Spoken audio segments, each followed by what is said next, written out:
English literature पढ़ने के लिए सबसे इम्पोर्टेंट होता है कि हमें पता होना चाहिए what is the history of English literature.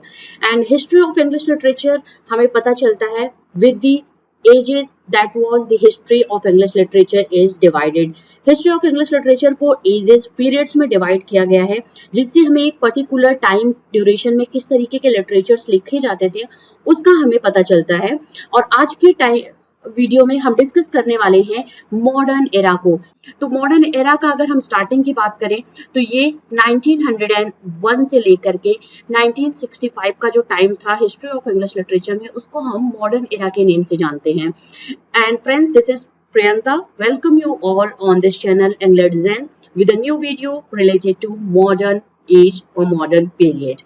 And the first important fact related to the modern era we have, modern period in English literature begins with the 20th century and remains till 1965. In the year 1901, Queen Victoria was died, and after that, modern era started with new technique, with new mindset. और 1901 से लेकर के 1965 तक का जो time duration था, there are a lot of things happened.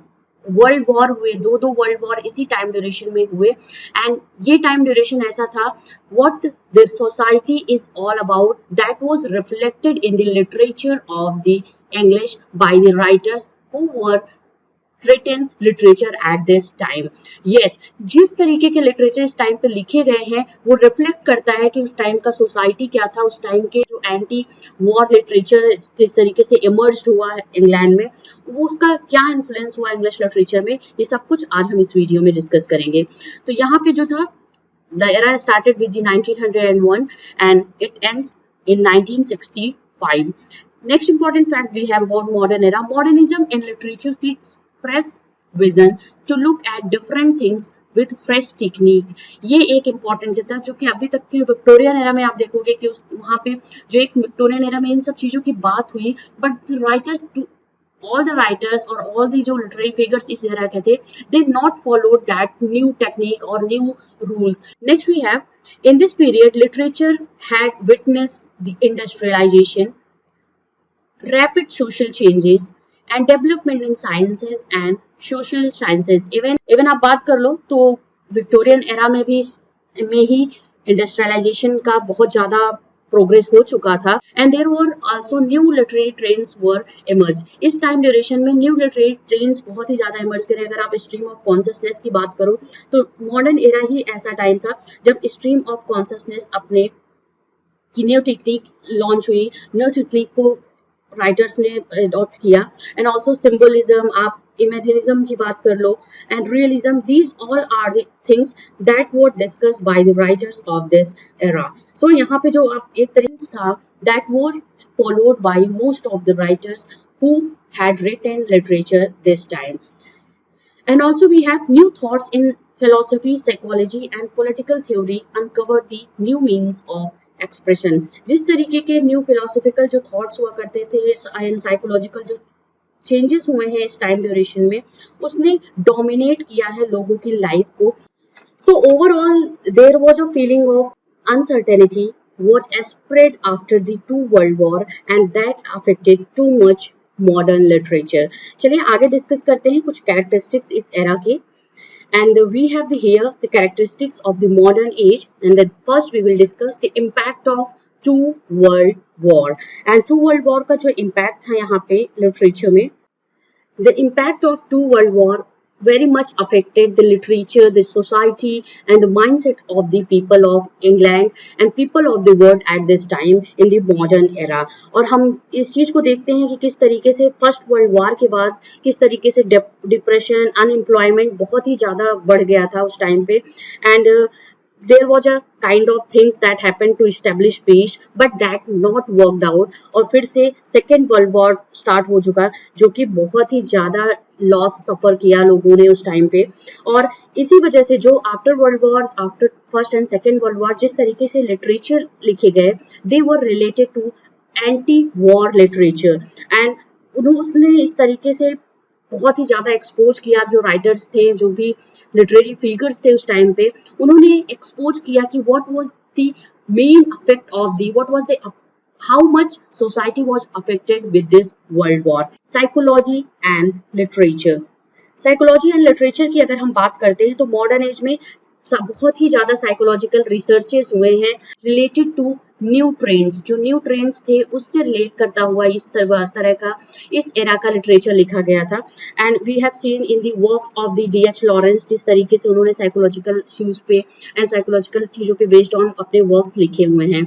Next we have impact of socio-economic condition on literature, and the impact of socio-economic condition was also influenced the literature of that time, क्योंकि जिस तरीके से urbanization हुआ था and industrialization ने किस तरीके से affect किया society को, poorer became more poorer and the capitalist became more powerful, and उन्होंने किस तरीके से सोसाइटी के एक बहुत से बड़े हिस्से को कैप्चर कर रखा था. And at that time money became the most important factor at that time. ये इम्पॉर्टेंट थिंग था जो कि सोशियो इकोनॉमिक कंडीशंस जो वहाँ पे चेंज हुए, बट इसके चेंजेस के साथ में मनी वॉज द ओनली की factor that had influence society too much. आप इस इम्पोर्टेंट के वर्क को भी देखोगे अनटू द लास्ट, जो इस तरीके से एडम स्मिथ ने अपने वर्क्स को वेल्थ ऑफ नेशंस में जिस तरीके से डिस्कस किया हुआ है लिटरेचर को, and Marxism and also socialism किस तरीके से एग्जिस्टेंस में आया, and that influence the author of that period. Karl Marx की दास कैपिटल बहुत ही इम्पोर्टेंट यहाँ पे वर्क है जो कि इस टाइम पे लिखी गई है, किस तरीके से कैपिटलिस्ट एक्सप्लॉइट कर रहे हैं जनरल पीपल को या जो लेबरर पीपल थे. कार्ल मार्क्स ने अपनी दास कैपिटल में इस चीज को बहुत ही ब्रिलियंटली, बहुत ही अच्छी तरीके से प्रेजेंट किया. तो मोस्टली जो लिटरेचर इस टाइम पे लिखे गए हैं, जो ऑथर्स या आप जॉन गाल्स वर्दी के लिटरेचर को देख लो, सोशल इश्यूज पे उन्होंने अपने टॉपिक्स लिखे हैं, अपने ड्रामाज जो लिखे हैं सोशल चीजों पे, सोशल कंडीशंस पे एंड सोशल जो एक्सप्लॉयटेशन था उस पे बेस्ड ऑन हुआ करता था. Next we have the important characteristic of this time, art for life से. ये बहुत ही इंपॉर्टेंट है कि इससे पहले का जो लिटरेचर था वो हुआ करता था आर्ट फॉर आर्ट से. जी हाँ, आर्ट फॉर आर्ट से हुआ करता था, क्योंकि मॉडर्न एज में जो राइटर थे, जो भी ऑथर्स थे, उन्होंने रिजेक्ट किया इस थ्योरी को, आर्ट फॉर आर्ट से को, और उन्होंने एक तरीके की जो प्रिंसिपल्स, एक तरीके का जो डॉक्ट्रिन जो उन्होंने एस्टैब्लिश किया, that was mostly contributed by G.V. सॉजी और चार्ल्स डार्विन की book the origin of species.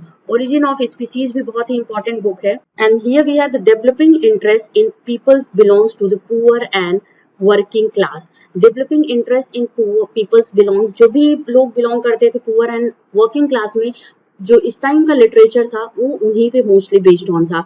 आप गॉल्सवर्दी के मैक्सिमम प्लेस को देख लो, जो भी उन्होंने लिखा है, स्ट्राइफ, लॉयल्टीज की बात कर लो आप, या जस्टिस की बात कर लो, these all are related to the subject matter that was related to the common people and working class people.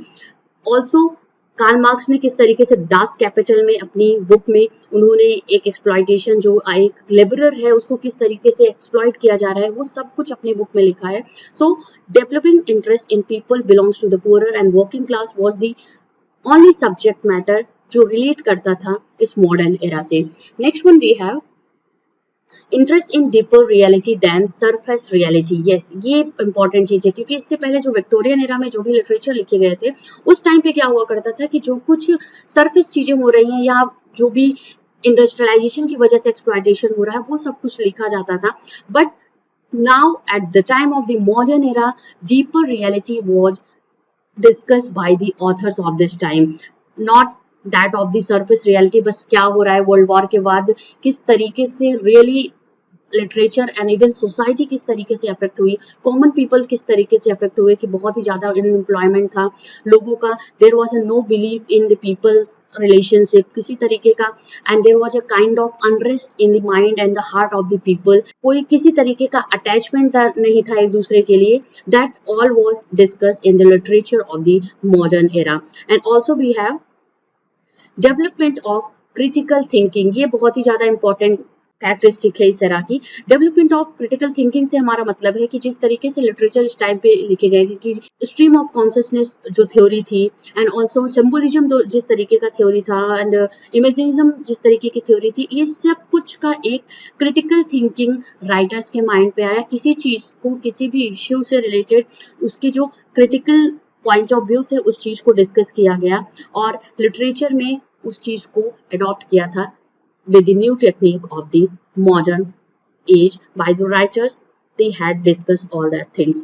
अब हम चलिए कुछ इंपॉर्टेंट राइटर्स की बात कर लेते हैं, उनके इंपॉर्टेंट वर्क्स को की बात कर लेते हैं। उससे आप समझोगे कि किस तरीके के लिटरेचर इस एरा में लिखे गए हैं। And here we have the prominent contributor of modern literature, and the first we have James Joyce। 1882 से 1941 का टाइम ड्यूरेशन है जेम्स जॉयसी का।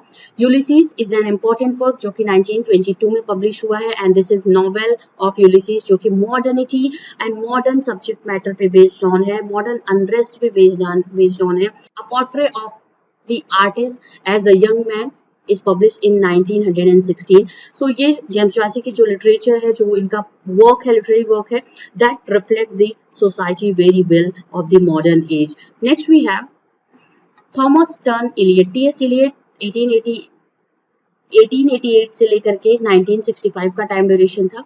The love song of J Alfred Prufrock के बहुत ही इंपॉर्टेंट पोएटिक कॉम्पोजिशन है T S. Eliot का, और इस पोएटिक कॉम्पोजिशन में आप देखोगे किस तरीके से उन्होंने मॉडर्न जो एक माइंडसेट होता है, एक मॉडर्निटी के सब्जेक्ट मैटर को डिस्कस किया है इस पोयम में। एंड ऑल्सो वेस्टलैंड बहुत ही इंपॉर्टेंट पोयम है, 1922 में पब्लिश हुई है विद यूलिसिस, जो जेम्स जॉयसी का नॉवेल था।